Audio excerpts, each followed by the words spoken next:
تا ولې روژه ماته کړه؟ Why did you break your fast? تا ولې روژه ماته کړه؟ زه د وږي نه مړ کېدم. I was starving.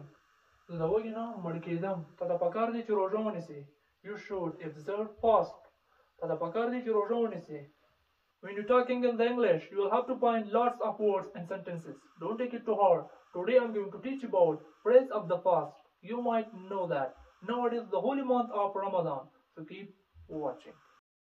که تاسو غواړئ د روژې مبارکه میاشت کې یو بل سره په انګلیش خبرې وکړو، یعنی د رمضان مبارکه میاشت کې به یو بل سره انګلیش وایو، نو انشاءالله په دغه ویډیو کې موږ هغه الفاظ او جملې زده کوو چې هغې سره موږ په رمضان کې د روژې مبارکه میاشت کې یو بل سره په انګلیش خبرې کولی شو.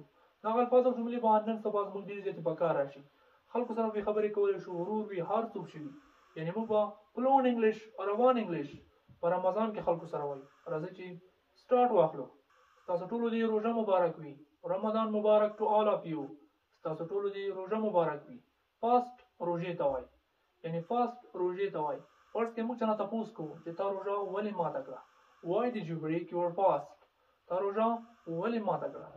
موږ چاته وایو چې زه د وږي نه مړ کېدم، یعنی زه دومره وږی وم که نه. موږ پښتو کې وایو که نه چې زه د وږي نه مړ کېدم. I was starving. زه د وږي نه مړ کېدم. که موږ وایو چې نه زه وږی وم، I was hungry. او موږ وایو چې زه د وږي نه مړ کېدم. I was starving. زه د وږي نه مړ کېدم. موږ چاته وایو یعنی چې تا ته پکار دی چې روژه ونیسي. You should observe fast. تا ته پکار دی چې روژه ونیسي. You should observe fast. تا ته پکار دی چې روژه ونیسي. یعنی موږ چا نه تپوس کوو چې آیا نن ستا روژه ده؟ Are you fasting today? آیا نن ستا روژه ده؟ Are you fasting today? آیا نن ستا روژه ده؟ موږ ورته وایو چې هو نن خو زما روژه ده. I'm fasting today. I'm fasting today. نن زما روژه ده، یعنی نن زما روژه ده. فاسټر ویل کېږي روژه نیونکي ته. فاست روژې ته وایي او فاسټر روژه نیونکي ته وایي. Abstain پرهیز کولو ته وایي. Abstain پرهیز کولو ته وایي. Abstain from smoking. د سګرټ څکلو نه پرهیز وکړه. یعنی دا یو ډېره ښه موقع وي چې په روژه کې موږ د نشې توکو څخه پرهیز وکړو، یعنی پرېږدو که نه. Abstain from smoking.